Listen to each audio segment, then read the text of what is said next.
அனைவருக்கும் வணக்கம். இப்போ எங்க அக்கா வீட்டுக்காரருக்கு சம்மன் அனுப்புச்சு. கலவரம் வழக்குக்குள்ள மேற்கொண்டுகிட்டு இருக்கக்கூடிய புலனாய்வுத்துறை எங்க அக்கா வீட்டுக்காரருக்கு 7/2/2024 அன்று ஃபோன் பண்ணுனாங்க. அவருக்கு மட்டும் இல்ல, திடுதிப்புன்னு பார்த்தீங்கன்னா சின்ன சேலத்துல சுத்தி இருக்கிற ஒரு 4, 5 பேத்துக்கும் அனுப்பியிருக்கிறாங்க. இந்த மாதிரி சம்மன் அனுப்பி எல்லாருக்கும் கால் பண்ணியிருக்காங்க. நீங்க நேர்ல ஆஜராகணும் அப்படின்னு. அக்கா வீட்டுக்காரருக்கு கால் பண்ணுனாங்க. இந்த மாதிரி எங்களால வர முடியாது, நீங்க நேர்ல சம்மனை வாங்கிட்டு போங்க அப்படின்னு சொல்லியிருக்காங்க. அவர் இருந்துட்டு இல்லைங்க, எங்களுக்கும் கொஞ்சம் வேலை இருக்குது, எங்களால வர முடியாதுன்னு சொல்லியிருக்காரு. சொன்ன உடனே பார்த்தீங்கன்னா நேர்லயே வந்துட்டாங்க. நேர்ல சம்மனை வாங்க வச்சுட்டாங்க. நேர்ல சம்மனை கொடுத்துருக்காங்க. அப்ப இவங்க கேட்குறாங்க, எதுக்காக எங்களுக்கு நீங்க சம்மன் தரீங்க, என்ன காரணம்?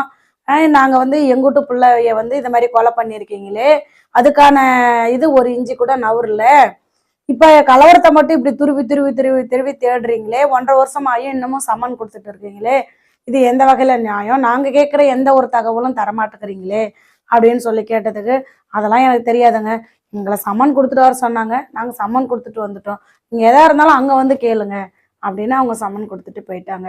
திரும்ப 10ஆம் தேதி வரணும் நேரில் அப்படின்னு சொன்னாங்க. 10/2/2024 அன்று நேரில் கள்ளக்குறிச்சிக்கு நீங்கள் வந்துருங்க அப்படின்னு சொல்லிட்டு சம்மன் கொடுத்துட்டு போயிட்டாங்க. அதுக்கப்புறம் பார்த்தீங்கன்னா எங்கள் அக்கா வீட்டுக்காரரு கள்ளக்குறிச்சிக்கு போகிறாரு. கள்ளக்குறிச்சிக்கு போன உடனே அங்கே இருக்கக்கூடிய புலனாய்வுத்துறை என்ன பண்ணுது அப்படின்னு பார்த்தீங்கன்னா, அதாவது எப்படி இவங்களை கூப்பிடுறாங்க அப்படின்னா, உங்களுடைய செல் டவர் அங்கே இருக்குது, நீங்கள் வந்திருக்கீங்களா அப்படின்னு கேட்குறாங்க.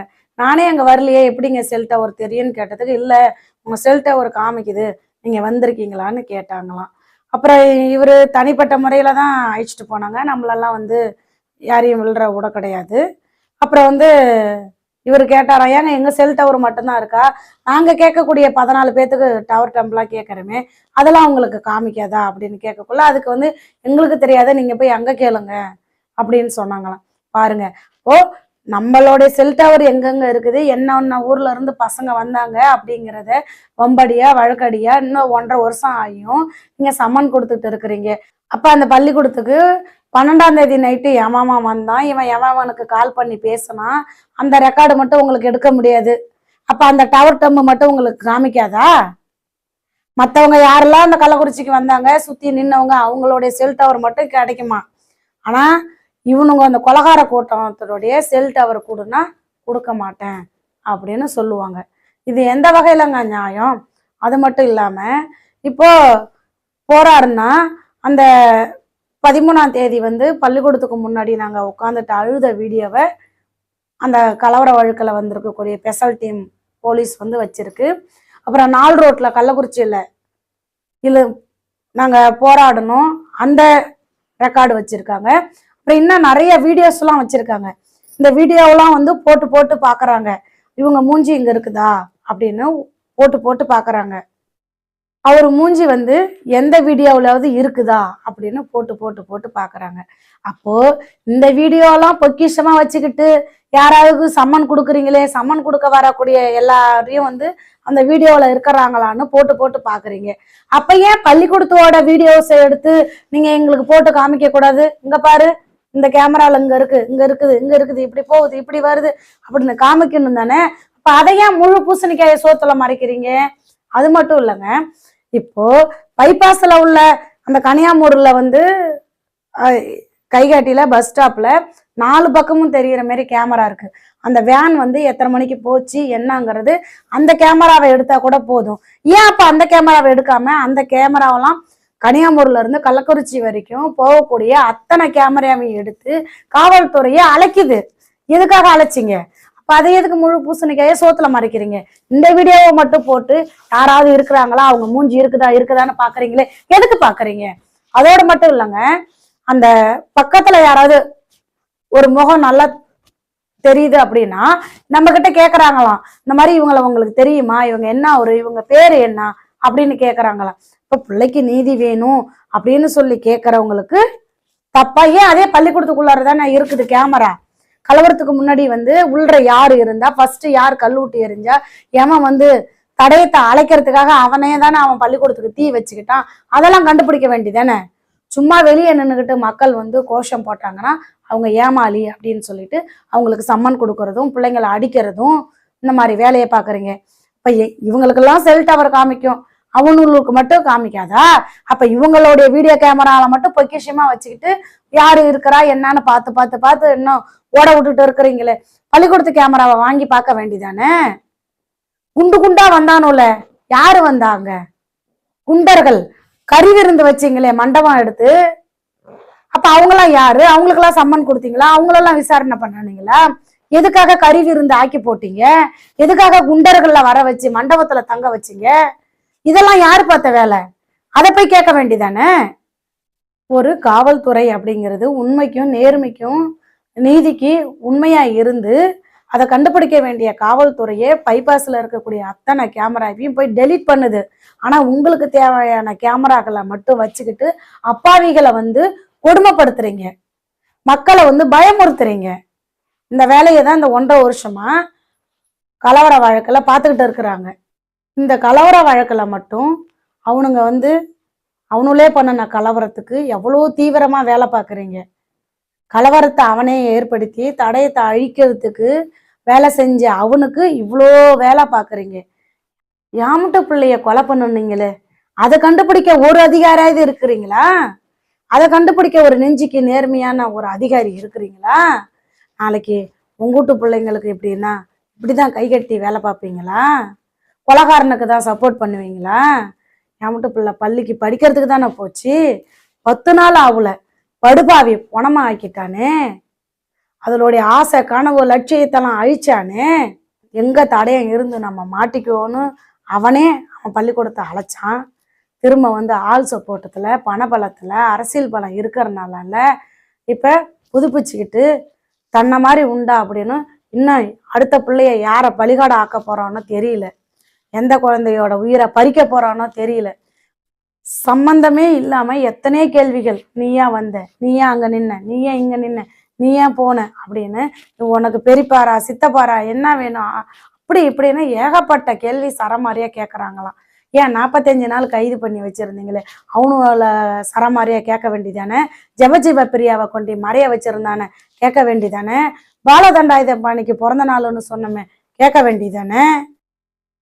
இந்த கொலகார நாதேரி பெத்து வச்சிருந்தான 2 எரும மாட்டுல, அந்த 2 எரும மாடும் கண்ணுலயே காட்டாம வச்சிருந்தானுல அவனுல கேட்க வேண்டியதான சரமாரியான கேள்வி. அப்பாவிகளுக்கிட்ட மட்டும் இத்தனை கேள்வி கேட்குறீங்கல்ல. கிருத்திகா வந்து ஃபர்ஸ்ட் என்னை காப்பாத்துங்க அப்படின்னு சொன்னால, திரும்ப தடம் புரண்டால அவனை ஏண்டி ஃபர்ஸ்ட் காப்பாத்துன்னு சொன்னேன், இப்ப மாத்தி பேசுற அப்படின்னு அவளை கேட்க வேண்டியதானே. யாமட்டு பிள்ளை போட்டிருந்த தோடு கொலுசு செயின் எல்லாத்தையும் கைட்டி வண்டியில வச்சேன் எரிஞ்சிப்புச்சுன்னு சொல்றான ஒரு நாதேரி டிரைவரு, அந்த புறம்போக்க உண்மையா பொய்யாடா நீ வாங்கி வச்சிருந்தியாடா, இப்ப இதுல வண்டியில வச்சிருந்த அலைஞ்சிப்புச்சுன்னு சொல்றது உண்மையா பொய்யாடான்னு குத்த வேண்டியதானே. கொலகாரன் நாயுல என் பிள்ளை போட்டிருந்த ஒரு பொருளை கூட ஒரு ஞாபகார்த்தமா தரமாட்டேன்ட்டீங்க. ஒரு பேக்கு, ஒரு தட்டு கிட்ட, ஒரு பேனா பென்சிலு, போட்டிருந்த ட்ரெஸ்ஸோ, ஆசாசையா பிறந்த நாள்னு சொல்லி எடுத்துட்டு போன ஒரு ட்ரெஸ்ஸோ ஏதாவது கண்ணுல காட்டி இருப்பீங்களா? அத்தனையும் மறைக்கிறதுக்காக தானே அந்த கலவரமே ஏற்படுத்தினீங்க. ஏதாவது கலவரம் இல்லைன்னா அந்த அம்மா கேட்கக்கூடிய அனைத்து பொருளும் தரணும். இப்போ நோட்டு தரணும், பேனா பென்சிலு தட்டு, அந்த பொண்ணு வச்சிருந்த புக்கு ட்ரெஸ்ஸுங்க அத்தனையும் தரணுமே.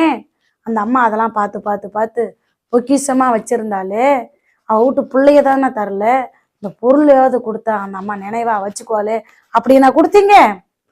கலவரங்கிற ஒரு பேர்ல அழைச்சிட்டா எதையுமே தர தேவையில்ல, கையை விரிச்சிடலான்னு தானே கலவரத்தை பண்ணீங்க. கலவரத்தை பண்ணிட்டு இப்ப எத்தனை பேத்துக்கு சம்மன் தரீங்க? எல்லாருக்கும் தான் கொடுத்துட்டீங்க. எல்லா அப்பாவி பிள்ளைகளையும் தான் கொடுமைப்படுத்திட்டீங்க. புள்ள போட்டிருந்த ஒரு தோடு கொலுசு செயின் இத்தனையும் எங்க திருப்பி கேட்டுடுவா, அதுல ஏதாவது தடயம் இருக்கும், அதுல மாட்டிக்குவோமே. கலவரம்னு ஒண்ணு இல்லாம இருந்தா நம்ம பொருளெல்லாம் கொடுத்துதானே ஆகணும். இப்பனா அந்த நாதேரி டிரைவர் வச்சிருந்தான் வண்டிக்குள்ளர விட்டுட்டு அந்த அவனுக்கு கொலகாரனுக்கு டிரைவரா போனான் சின்ன சேலத்துக்கு. வந்து பார்த்தான் எரிஞ்சிடுச்சுன்னு ஒரு கதையை கட்டி இருக்கானே, அந்த கதையை இப்ப மேட்ச் பண்ணலாம் அப்படின்னு சொல்லிதானே கலவரம் ஏற்படுத்தினீங்க. கலவரத்தை ஏற்படுத்திட்டு பொதுமக்களுக்கு சம்மனா, ஏழைகளுக்கு சம்மனா, அப்பாவிகளுக்கு சம்மனா? அந்த கலவரம் நடந்ததுக்கு காரணமே முழுக்க முழுக்க முழுக்க ஆதாரங்களை அழிக்கிறதுக்கு தான் கலவரம் பண்ணீங்க. இல்லைன்னா இப்ப நாங்க கேட்குற எங்க தோடு கொலுசு இதெல்லாம் நீங்க தந்துதானே ஆகணும். அதுல எங்க ஆதாரம் கிடைச்சிரும்னு தானே அழைச்சிங்க. எங்க பள்ளிக்கூடத்தை வந்து நம்ம கலவரம் ஏற்படுத்தலைன்னா இப்ப புதுப்பிக்க உங்களுக்கு ஆர்டர் கொடுத்தாங்க, இல்லைன்னா புதுப்பிக்க ஆர்டர் கிடைச்சிருக்காது. இப்ப பள்ளிக்கூடத்தை வந்து புதுப்பிக்க முடியாது. கலவரம்னு ஒண்ணு இருந்தாதான் தடையத்தாலும் அழைச்சாச்சு, கருப்பா ஆயிடுச்சு அப்படின்னு சொல்லி புதுப்பிக்கலாம். தடையமும் அலைஞ்சு பிச்சு அப்படின்னு சொல்லி ஏற்பாடு பண்ணி நாடகம் நடத்துனீங்க. எல்லா நாடகத்தையும் அரங்கேற்றுறது நீங்க. ஆனா மக்களுக்கு, அப்பாவி மக்களுக்கு சம்மன்னா? இந்த அப்பாவி மக்களை வந்து நீங்க கொடுமைப்படுத்தி இப்ப வந்து நீங்க வந்து அவனுடைய பள்ளிக்கூடத்துக்கு கலவரத்தையும் ஏற்படுத்தி புதுப்பிக்க வச்சாச்சு. எத்தனை அப்பாவியோட பைக்க ஜேஜி பேல வாரிக்கிட்டு போனீங்க. யாருக்கு இன்சூரன்ஸ் கொடுத்துருக்கீங்களா? யாருக்காவது கிளைம் வாங்கி கொடுத்துருக்கீங்களா? எந்த பிள்ளைங்களுக்கு அது வண்டி வாங்கி கொடுத்துருக்கிறீங்களா? எத்தனை பிள்ளைங்க செல்போனை தூக்குனீங்க?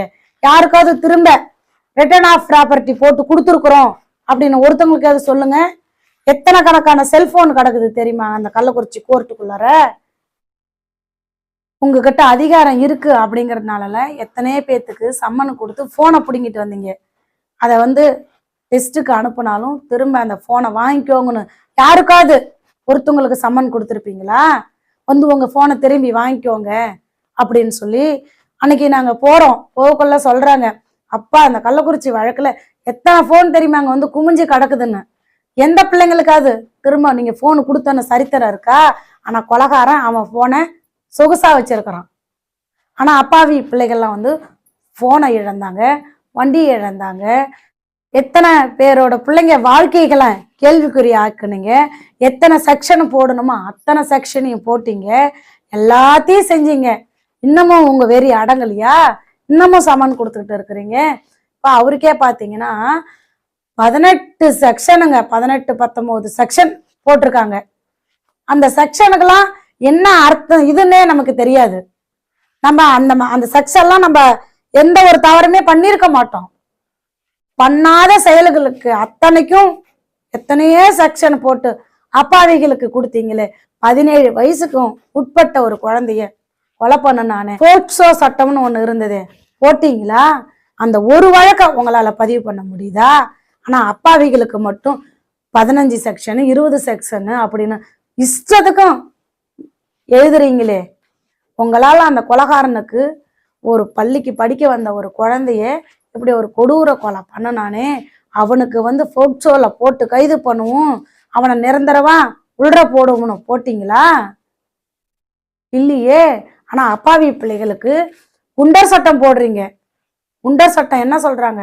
மணல் கடத்தல் இந்த மாதிரி இதுக்கு தான் குண்டர் சட்டம் வருங்கிறீங்க. புல்லுவாங்க வந்து மணல் கடத்தினானுங்களா? 13 அப்பாவிகள் வாழ்க்கையில கேள்விக்குறியாக்குனீங்க குண்டர் சட்டம் போட்டு. ஆனா என் பொண்ணோட உயிரியே எடுத்தான், அவனுக்கு ஒரு சட்டத்தையும் போட மாட்டேங்கிறீங்களே.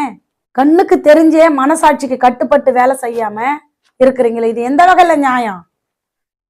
ஆனா உண்மையான நேர்மையான போலீஸ் அதிகாரிகள் வேலை செய்ய கடமைப்பட்டாலும் இந்த கொலகாரனுக்கு பின்னாடி ஏதோ ஒரு பெரிய கருப்பாடு இருந்துகிட்டு தாங்க. அந்த சக்தி தான் இத்தனையும் ஆட்டி படைச்சிக்கிட்டு இருக்கு. யாராவது வேலை செய்ய வந்தா கூட அந்த அதிகாரிகளை தடை பண்ணி நீங்க வேலை பண்ணக்கூடாது, எதிரான வேலைகளை தான் செய்யணும்னு ஆர்டர் போடுறாங்க. ஆனா இங்க கிட்ட ஒரு போலீஸ் அதிகாரி சொன்னாரு, அம்மா நாங்க உண்மைக்கும் நேர்மைக்கும் இருக்கணும்னு தான் நினைக்கிறோம். எங்களுக்கு வந்து ஒரு உதாரணத்துக்கு சொல்றோம்மா, ஊர் தலைவர் ஒரு ஃபோன் பண்ணி இதை செய்யாதன்னா கூட நாங்க செய்யாம தான் இருக்கணும். அப்படி இருக்கக்குள்ள எங்களுக்கு மேலெடுத்த உத்தரவை மீறி நாங்க என்னம்மா பண்ண முடியும்னு சொல்றாங்க. அப்போ போலீஸோட கைகளை எதுக்காக கட்டப்படுறீங்க? அப்போ ஸ்ரீமதியோட கொலை வழக்குல எப்படியாப்பட்ட ஒரு கருப்பாடு இருக்கு. அந்த கருப்பாட்டை காப்பாத்துறதுக்கு, தன்னுடைய முகம் வெளியே தெரியாம இருக்கிறதுக்கு இத்தனை அப்பாவிகளை பலிகாடா ஆக்குறீங்க. இத்தனை அப்பாவிகளை பலிகாட ஆக்கணது மட்டும் இல்லாம எத்தனையோ அதிகாரிகளை நாங்க குறை சொல்ற அளவுக்கு ஆளாக்கிட்டீங்க. ஒரு சில அதிகாரிகள் வந்து மனசாட்சிக்கு கட்டுப்பட்டு வேலை பார்க்கணும் அப்படின்னு நினைச்சா கூட அவங்க எங்ககிட்ட சாபம் வாங்கிட்டு போற அளவுக்கு ஆளாக்கிட்டீங்க. அவங்களும் வந்து ஒரு சில அதிகாரிகளை மனம் குமுறிக்கிட்டு இருக்கிறாங்க. நம்ம உண்மைக்கும் நேர்மைக்கும் நம்ம வீட்டு பிள்ளையா நினைச்சு வேலை பார்க்கலான்னு இருந்தாலும் நமக்கு போன் அடிச்சு இந்த வேலையை செய்யாத அந்த வேலையை செய்யாதன்னு நம்மளை தடை விதிக்கிறாங்களே அப்படின்னு அவங்களும் தன்னுடைய மன குமுறுகளோட வேலை செய்யறாங்க. எங்கிட்ட பத்தாத்துக்கு சாபம் வாங்கி கட்டிக்கிறாங்க. இதுக்கெல்லாம் ஒரு பெரும் கரும்புள்ளி வந்து ஏக்கிக்கிட்டு இருக்குது. கண்டிப்பாங்க ஒரு நாள் இல்ல ஒரு நாள் அந்த கருப்பாடு வந்து சிக்கும். அது ஒரு நாள் இல்ல ஒரு நாள் மாட்டும். அன்னைக்கு உங்களுக்காக வேலை செய்யக்கூடிய அந்த காவல்துறை அதிகாரிகளே கண்டிப்பா உண்மைக்கும் நீதிக்கும் நேர்மைக்கும் வேலை செய்ய வெளியே வருவாங்க. அவங்களும் எங்களை ஈக்கணையாடா கொலகாரா, அந்த விட்டு பிள்ளைய கொன்னதும் இல்லாம எங்களையும் சட்டம் போட்டு ஏக்கனியே போன் பண்ணி ஏக்கனியே நல்லா மாட்டினியாடா அப்படின்னு அன்னைக்கு வச்சு உன்னை குமுறுவாங்க. கண்டிப்பா எவ்வளவு பெரிய சக்தியா இருந்தாலும் நீதிமன்றத்துக்கு முன்னாடி அதுக்கு வந்து தண்டனை உறுதிங்க. இப்போ நம்ம எத்தனையோ வழக்குல பார்த்துருப்போம். போலீஸ் அதிகாரிகளா இருந்தா கூட அவங்க அதிகாரி தான், அவங்க அமைச்சர் தான், அவங்க வந்து எம்பி தான், அவங்க வந்து எம்எல்ஏ தான், அவங்களுக்கு இந்த தண்டனை தரக்கூடாதுன்னு வந்து நீதிமன்றம் வந்து ஒதுக்கி வச்சதே கிடையாது. எத்தனையோ போலீஸ் அதிகாரிக்கோ எம்பிக்கோ எம்எல்ஏவுக்கோ அமைச்சருக்கோ எல்லாருக்கும் வந்து தண்டனை கிடைச்சிருக்கு. அதே போல நம்ம பிள்ளைய கொன்னவனுக்கு கண்டிப்பா அவன் எவ்வளோ பெரிய ஆளா இருந்தாலும் தண்டனை நிச்சயம் கிடைக்குங்க.